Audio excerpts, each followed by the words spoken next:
तुम वो मृग हो जो अपने आप को भूले हुए हो और काल के शिकार में आ चुके हो। श्रवणेंद्री लगाए हुए हो, सूत मागध बंदी जन तुम्हारा यश गाते हैं, उसके अहंकार में हो कि महाराजा आप तो ऐसे, आप तो ऐसे। अंतर्मुखी हो और भगवान श्री हरि की आराधना करो। ये कामी पुरुष जहां नहीं पहुंच सकते, वहां भगवान का नाम जप करने वाला जाता है। श्री हरि को प्रसन्न करो और विरक्त हो जाओ इन यज्ञों से भी और परिवार से भी और भोगों से भी। राजा प्राचीन बरही ने कहा, भगवान कृपा कृपा कृपा, मेरे तो ज्ञान चक्षु खुल गए आपके उपदेश से, इसीलिए सत्संग के समान न तुम मर्त्यलोक के सुख को, न देवलोक के सुख को और न मोक्ष के सुख को। तात स्वर्ग अपवर्ग सुख धरी तुलाए कंग, तूलन ताय सकल मिली, जो सुख लव सत्संग। थोड़ी देर देवर्षि नारद जी का सत्संग हुआ। राजा प्राचीन बर्री कहने लगे, कृपा कृपा कृपा, जो आपने उपदेश दिया मेरे ज्ञान चक्षु खुल गए। अभी तक मैं जिनको अपना उपदेशक गुरु मानता रहा, इन आचार्यों को भी निश्चित परम तत्व का ज्ञान नहीं है। ये मुझे कर्म में ही लगाए हुए थे। यदि इनको ये ज्ञान होता तो आज तक मुझे क्यों उपदेश नहीं दे देते। मुझे तो बड़ा संशय खड़ा हो गया था कि यही जीवन का परम लक्ष्य है, पर आज साधु समागम ने एक क्षण में सारे संशय काट दिए। ये वेदवादी जगह जगह ऐसे कर्मों की प्रशंसा करते हैं कि इस शरीर को छोड़कर स्वर्ग जाकर ऐसी अप्सरा, ऐसा विमान, ऐसा ऐसा, इसी में मन फंस जाता है। किंतु आप जैसे महापुरुषों का एक क्षण का संग समस्त कर्म जाल को काट देता है। नारद जी ने कहा, राजन, स्थूल शरीर सूक्ष्म शरीर के अधीन है और स्थूल सूक्ष्म दोनों मिलकर कर्म करते हैं। स्थूल शरीर यहीं छूट जाता है और जीवात्मा को सूक्ष्म शरीर के साथ जाकर भोगना पड़ता है। मरने के बाद भी सूक्ष्म शरीर रहता है, परलोक में उसे दुख या सुख भोगना पड़ता है। इसलिए जीवित अवस्था में शरीर का अभिमान त्याग कर दो। यही खास समस्या है, शरीर खास समस्या है। मन के द्वारा जीव जिन जिन को ये कहता जाता है कि ये मेरे हैं, ये मैं हूं, ये मेरे हैं, उसी में फंसता जाता है। जबान से भी नहीं कहना, मन से भी नहीं सोचना ये मेरे हैं। यही बात तो समझानी है। गृहस्थी में नाथ सकल संपदा तुम्हारी, मैं सेवक समेत सुत नारी। सब कुछ आपका प्रभु, मैं सेवक हूं आपका। ये चमत्कार माया का है। अगर एक बार बोल दिया मैं आपके बिना जी नहीं सकता, तो आपकी हालत ऐसी हो जाएगी कि आप उसके बिना जी नहीं सकते, चाहे वो विषय हो, चाहे वो वस्तु हो, चाहे वो व्यक्ति हो, चाहे स्थान हो। बहुत चमत्कार है माया का, भूल से नहीं बोलना। अगर बोल दिया कि मैं आपके बिना जी नहीं सकता, तो स्थिति आपकी जागृत हो जाएगी, मैं आपके बिना जी नहीं सकता, पक्का, मैं आपको बहुत प्यार करता हूं। झूठ से बोलते रहो और सच्ची में आपकी स्थिति हो जाएगी कि आप उससे हट नहीं सकते। बहुत जबान से भी नहीं, मन से भी नहीं। नारद जी कह रहे हैं, जीव मन के द्वारा जिन स्त्री पुत्र आदि को ये कहता है ये मेरे हैं, वो उसी में फंस जाता है। फिर उनके लिए किए हुए पाप पुण्य आदि कर्मों को वो ऊपर जाकर अकेला भोगता है, कोई साथ नहीं होता।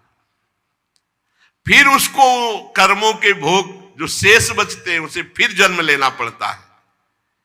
ज्ञानेंद्री, कर्मेंद्री और चित्त की दशा, ये बूढ़े अवस्था में अनुमान हो जाता है कि इसका जन्म किस योनि में होगा। विद्वान जो भगवत अनुरागी, भगवत मार्ग, वो देख के बता सकता है अगला जन्म इसका किस योनि का होगा। ज्ञानेंद्री, कर्मेंद्री और चित्त की चेष्टा, ज्ञानेंद्री कर्मेंद्री दो बाह्य चेष्टाओं से और चित्त की दशा से पता चल जाएगा, जब वाणी से बोलेगा कि इसका जन्म किस योनि में होगा। देवर्षि नारद जी कह रहे, ये अनुमान किया जा सकता है। चित्त की वृत्ति ही आगे के जन्म को, और अगर चित्त की वृत्ति ही गायब हो गई, भगवदाकार हो गई, तो खत्म हो गया जन्म। जैसे कहते हैं अब हमारा जन्म नहीं हो, तो उसको पता है क्योंकि वो देख रहा है, अंदर से आ जाता है। जैसे हम भोजन पा के तरफ हुए तो अंदर से आता है ना, अब हमारा काम हो गया, अब हमें भोजन नहीं चाहिए। ऐसे ही अब कृत्य भयो में अंदर से आ जाता है, अब हमारा जन्म नहीं होगा।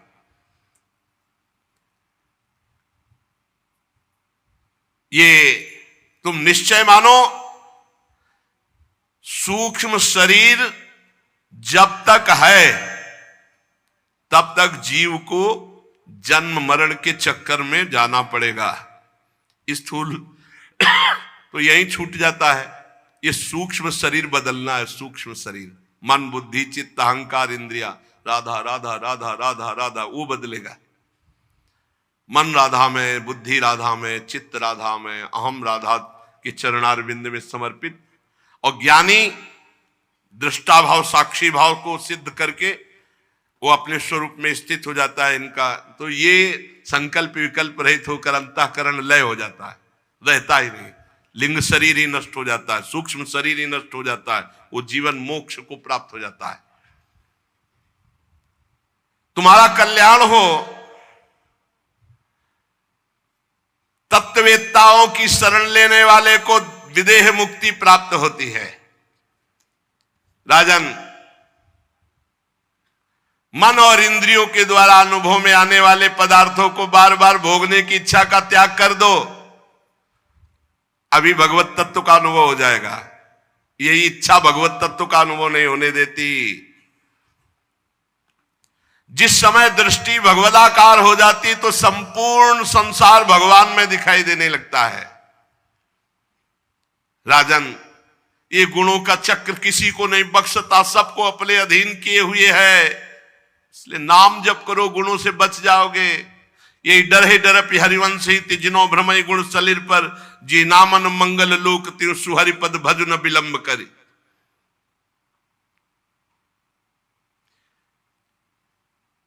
पंच तन मात्राओं से बना हुआ 16 तत्वों के रूप में विकसित ये त्रिगुण में लिंग शरीर, इसी में चेतना जीव तन्मयता कर लेता है और वो बार बार जन्म मरण को प्राप्त होता है। इसी को मिटाना है। तुम तृष्णा छोड़ो, मरण काल तुम्हारा उपस्थित होने वाला है। बड़ी कृपा है जो सूचना मिल जाए। दूसरा शरीर प्राप्त करने की इच्छा मत करो। इस शरीर का अभिमान छोड़ो कि मैं राजा हूं, और अपने लिंग शरीर को भजन के द्वारा भस्म कर दो, तो ये तुम्हारा आखिरी जन्म हो जाएगा। और जब जीव भोगों का चिंतन करके मरता है तो फिर अविद्यावश वो नया जन्म ग्रहण करता है। भगवत चिंतन, भोग चिंतन हटे। कर्म बंधन से छुटकारा पाना चाहते हो तो राजन भगवान श्री हरि का भजन करो। सिर्फ अब भगवान श्री हरि का भजन हो गई बहुत यज्ञ और सब। श्री मैत्री जी कहते, विदुर जी, जब भक्त श्रेष्ठ नारद जी ने राजा प्राचीन बर्हि को ऐसा उपदेश किया और कहा श्री हरि के भजन में लगो और अंतर ध्यान हो गए, तो प्राचीन बर्हि जी भगवान कपिल देव जी के आश्रम में गए और समस्त राजपाट आसक्ति सबको छोड़ करके एकाग्र मन से भगवान का भजन किया और भगवान के सारूप्य परम पद को प्राप्त हुए, सारूप्य मोक्ष को प्राप्त हुए। देवर्षि नारद जी के मुख से निकला हुआ ये भगवद यश पुरंजनोपाख्यान जो सुनेगा, मनन करेगा, उसकी भगवान श्री हरि में भक्ति हो जाएगी। यदि इस कथा को सुन करके और संसार चक्र से भटकना नहीं मिटा तो तुमने सुना ही नहीं। एक बात केवल पकड़ लो, नाम जप हर समय करो, हर समय नाम जप। यही बहुत भयमय संसार है, बहुत भयमय। हमारी प्रार्थना मान लीजिए जितना समय है इधर उधर छोटे मोटे कार्यों में मत जो गृहस्थी के कार्य कर रहे हो भगवद अर्पित करो, नाम जप, नाम जप। देवर्षि नारद जी ने क्या बताया, इतने बड़े याज्ञिक प्राचीन बर्ह जी, इतने बड़े याज्ञिक कि पूरे भारत भूमि में कोई इतनी जगह नहीं रह गई थी जहां यज्ञ ना हो, ऐसे कुशा। तभी बरहसद इनका नाम पड़ा, नाम जप करो, ये जीवन का सार। उठते बैठते चलते फिरते खाते पीते सोते जागते नाम जप, और ये जरूर निश्चय कर लो कि मुझे भगवत प्राप्ति करनी है। इस निश्चय में बहुत बड़ी पवित्रता है। भगवत प्राप्ति करनी है, ये संकल्प करोगे, निश्चय करोगे, इसी में बहुत बड़ी पवित्रता है। ये आपको बहुत पावर देगी, बहुत सामर्थ्य देगी। प्राचीन बर्री जी ने कपिल आश्रम में अपने शरीर को भगवत चिंतन करते हुए छोड़ा तो सारूप्य मोक्ष को प्राप्त हुए। इधर इनके पुत्र जो प्रचेतागण हैं, भगवान रुद्र ने जो उपदेश किया था, तो समुद्र में खड़े होकर के वो भगवान रुद्र के द्वारा दिए गए स्तोत्र का 10,000 वर्ष तक जप किया। इसीलिए कलयुग की जय हो। अपनी तो आयु ही 100 वर्ष है। 10,000 वर्ष तक जब तपस्या किया तो भगवान प्रसन्न हो गए और आए। गरुण जी के कंधे पर बैठे हुए श्री भगवान मानो सुमेरु के शिखर पर श्याम घटा छाई हो। सुमेरु जैसी कांति गरुण जी की और श्याम घटा कांति भगवान श्री हरि की। मनोहर पीतांबर, कंठ में कौस्तुभ मणि, अपनी दिव्य प्रभा से सब दिशाओं के अंधकार को दूर कर रहे थे। बहुत ही तेजोमय आभूषण भगवान धारण किए हुए थे। मनोहर मुखमंडल की अपूर्व शोभा थी। मस्तक पर झिलमिलाता हुआ मुकुट शोभायमान, और भगवान के जो देवता मुनि पार्षद गण वो सब हाथ जोड़े खड़े हैं। गरुण जी के पंखों से साममय ध्वनि हो रही थी, सामवेद की। अजान बाहु, लंबी भुजाएं, वनमाला श्री चरणों तक। इस प्रकार प्रचेता गणों ने दर्शन के सामने गरुण पर विराजमान भगवान श्री हरि के। श्री भगवान ने प्रचेता गणों से कहा, राजपुत्रो तुम्हारा कल्याण हो। तुम सब में परस्पर बड़ा प्रेम है। प्रेमवश तुम एक ही धर्म का पालन कर रहे हो। तुम्हारे इस भ्रातृ प्रेम को देखकर मैं बहुत प्रसन्न हूं। दसों एक ही कार्य, और तुमने 10,000 वर्ष तक दसों ने मिलकर के भगवान रुद्र के द्वारा उपदिष्ट स्तोत्र का जप किया। मैं बहुत प्रसन्न हूं। वरदान मांगो। जो पुरुष सायंकाल के समय प्रतिदिन तुम्हारा स्मरण करेगा, मैं उस पर बहुत जल्दी प्रसन्न हो जाऊंगा। जो लोग प्रातः काल और सायंकाल रुद्र गीत का गायन करेंगे, मैं उनका अभीष्ट वरदान उनको प्रदान करूंगा। तुम्हारी कीर्ति संपूर्ण विश्व में फैल जाएगी। तुम्हारे एक बड़ा ही विख्यात पुत्र होगा, जो ब्रह्मा जी से किसी भी तरह कम नहीं होगा, और अपनी संतानों से तीनों लोकों को पूर्ण कर देगा। राजकुमारों, कंडु ऋषि के तपोनाश के लिए इंद्र की भेजी हुई परमलोचा अप्सरा से एक कमल नयनी कन्या उत्पन्न हुई थी।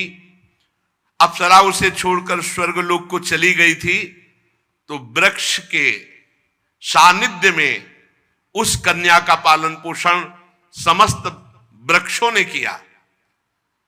जब वो भूख से व्याकुल होकर रोने लगी, तो औषधियों के राजा चंद्रमा ने अमृत वर्षणी तर्जनी अंगुली से उसका पोषण किया है। तुम्हारे पिता मेरे को प्राप्त हो गए हैं, भगवान ने बताया, क्योंकि ये तो यहां 10,000 वर्ष से तपस्या कर रहे हैं, और प्राचीन बर्री जी नारद जी के उपदेश से भगवान को, तुम्हें जो आज्ञा की थी संतान उत्पन्न करने की। अब तुम जाओ उस लड़की से ब्याह करो जो प्रमलोचा अप्सरा की कन्या, जिसे चंद्रमा ने अमृत पान करा के जीवित रखा और वृक्षों ने पालन पोषण किया। तुम सब एक स्वभाव के हो, एक धर्म का पालन करने में रुचि रहते हो, इसलिए तुम दसो उसी के साथ ब्याह करो। तुम्हारा कभी आपस में द्वेष नहीं होगा, झगड़ा नहीं होगा। मेरी कृपा से तुम्हारी बुद्धि शुद्ध रहेगी। और तुम 10 लाख दिव्य वर्षों तक जवान और बलवान रहकर दिव्य भोगों को भोगोगे। यह है भगवान के भजन का प्रताप। इस लोक में भी सुख और परलोक में। इस लोक में कितने? 10 लाख दिव्य वर्ष तक जवान और बलवान रहकर दिव्य भोगों को भोगोगे, और अंत में अविचल भक्ति के प्रभाव से लोक परलोक की वासना का नाश होकर तुम मेरे परम धाम को आओगे। ये भजन का अंत में भगवान के धाम में निरंतर वास, और जीते जी 10 लाख दिव्य वर्ष तक जवान रहकर दिव्य भोगों को भोगना। जो लोग अपना जीवन मेरे को अर्पित कर देते हैं, जिनका सारा समय मेरी कथा वार्ता चिंतन नाम जप में जाता है, वो चाहे गृहस्थ हो चाहे विरक्त, उनको कोई भी बंधन बांध नहीं सकता, वो मेरे को प्राप्त होंगे। फिर ध्यान से सुन लो, जिन लोगों ने अपने जीवन को मेरे को अर्पित कर दिया है, जो नित्य प्रति मेरी कथा वार्ता में मेरे नाम जप में है, वो चाहे गृहस्थ हो चाहे विरक्त हो, उनको कोई बंधन नहीं बांध सकता, वो मेरे को प्राप्त होंगे। जो मेरे संतों से प्रेम करता है, उसे मेरी लीला कथा सुनने को मिलती ही है, और जो मेरी लीला कथा सुनता है उसे कभी शोक मोह नहीं होता, नया ज्ञान उत्पन्न हो, रोज नया भगवत प्राप्ति का उत्साह। भगवान के दर्शनों से प्रचेता गणों के हृदय का त्रिगुणात्मक मल नष्ट हो गया था। सतोगुण रजोगुण तमोगुण का प्रभाव खत्म, त्रिगुणातीत अवस्था। वो हाथ जोड़कर दसो श्री हरि से इस प्रकार बोले, नमो नमः क्लेश विनाशनाय निरूपितो दार गुणाभ्ययाय मनोवचो वेग पुरो जवाय सर्वाक्ष मार्गैर्गताध्वने नमः शुद्धाय शांताय नमः स्वनिष्ठया मनस्य पार्थम विलसद्वयाय नमो जगत स्थानलयोदयेषु गृहीत माया गुण विग्रहाय नमो विशुद्ध सत्वाय हरये हरिमेधसे वासुदेवाय कृष्णाय प्रभवे सर्वसात्वतां नमः कमलनाभाय नमः कमलमालिने नमः कमलपादाय नमस्ते कमलेक्षण नमः कमल किंजल्क पिशंगामलवाससे सर्वभूत निवासाय नमो युंक्ष महिषाक्षिणे। प्रचितागण ने कहा, हे भगवान, जो आपकी शरण ले लेता है उसके सारे क्लेश आप दूर कर देते हो। हम आपको नमस्कार करते हैं। प्रभु, वेद शास्त्र आपके उदार गुण और नामों का निरूपण करते हैं। आपका वेग मन और वाणी के वेग से भी बढ़कर है। आपका स्वरूप सभी इंद्रियों की गति से परे है। हे हरि, हम आपको बार बार नमस्कार करते हैं।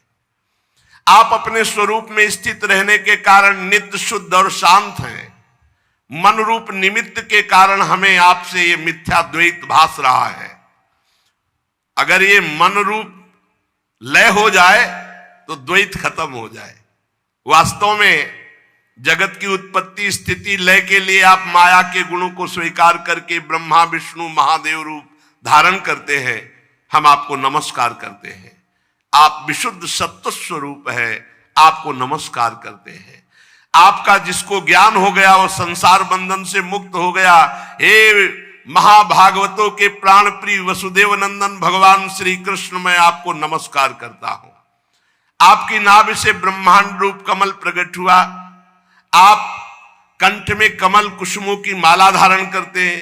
आपके चरण कमल के समान कोमल हैं और आपके नयन भी अरविंदाक्ष, इसलिए हे कमल नयन, हम आपको नमस्कार करते हैं। आप कमल कुसुम के केसर के समान स्वच्छ पीतांबर धारण किए हुए समस्त भूतों के आश्रय स्थान, सबके साक्षी हैं। हे भगवान, हम आपको नमस्कार करते हैं। प्रभु, हम पर बड़ी कृपा हुई कि आप प्रकट हो गए। अमंगलहारी मंगल भवन प्रभु, दीनों पर दया करना समर्थ पुरुषों की ऐसी कृपामयी वृत्ति होती है। और जो दीन जन एक बार आपको पुकार कर कह दे कि प्रभु मैं आपका, तो आप स्वीकार कर लेते कि ये हमारा है और आप उसका सतत स्मरण करते हैं। एक बार जो प्रभु से कोई कह दे कि हे प्रभु मैं आपका, तो प्रभु ये स्वीकार कर लेते हैं कि ये हमारा है और प्रभु उसका सतत स्मरण करते हैं। इसी से जो आज चर्चा की, आश्रित जनों का चित्त शांत और आनंद में रहता है। फिर हम रुक गए। सुनो फिर वही बात। प्रभु आपकी दीन जनों पर बड़ी कृपा है। आप समर्थ,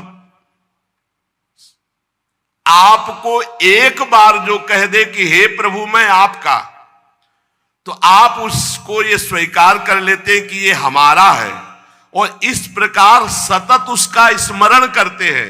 इसीलिए आश्रित जन आनंद में रहते हैं, उनका चित्त शांत रहता है। कोई चिंतन नहीं बनता कि हमारा कल्याण कैसे होगा, हमारा हो गया कल्याण, हम तो श्री जी के हैं। आप तो क्षुद्र से क्षुद्र प्राणियों के भी अंतःकरण में अंतर्यामी रूप से विराजमान है। फिर जो आपकी उपासना करते हैं, आप उनसे दूर कदापि नहीं। प्रभु हमारे पास है, हर समय है, बस नाम जप करो, अनुभव में आने लगेंगे। हे जगदीश्वर, आप मोक्ष मार्ग दिखाने वाले और स्वयं पुरुषार्थ स्वरूप है। पुरुषार्थ स्वरूप है। भगवान ही परमार्थ का पुरुषार्थ बनकर के साधक से साधना कराते हैं। ये जब अनुभव हो जाएगा तो अहंकार नहीं रहेगा। आप मोक्ष मार्ग दिखाने वाले हैं और आप ही परमार्थ रूप पुरुषार्थ कराने वाले हैं। आप ही परमार्थ स्वरूप है, आप ही पुरुषार्थ स्वरूप है। यही तो आनंद का विषय है। अब हम कर नहीं रहे, अब हमसे कराया जा रहा है। आप हम पर प्रसन्न होइए, और आप प्रसन्न हैं, इससे बड़ा हमें वरदान और कोई नहीं चाहिए। पर स्वामी की आज्ञा है कि वरदान मांगो, तो नाथ हम एक वर आपसे अवश्य मांगते हैं।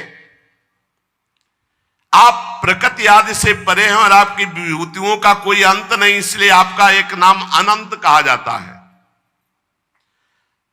जैसे भ्रमर को अनायास कल्प वृक्ष मिल जाए तो क्या वो किसी दूसरे वृक्ष का सेवन करेगा क्या?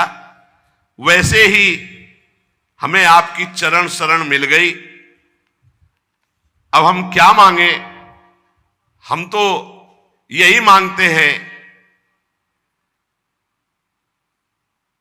कि जब जब हमारा जन्म हो कर्म के अनुसार, तब तब आपके भगवत अनुराग में रंगे हुए जो प्रेमी संत जन, इनका संग मिले। प्रचेतागण ने क्या मांगा? कहा कि वैसे प्रभु आपसे मांगना क्या,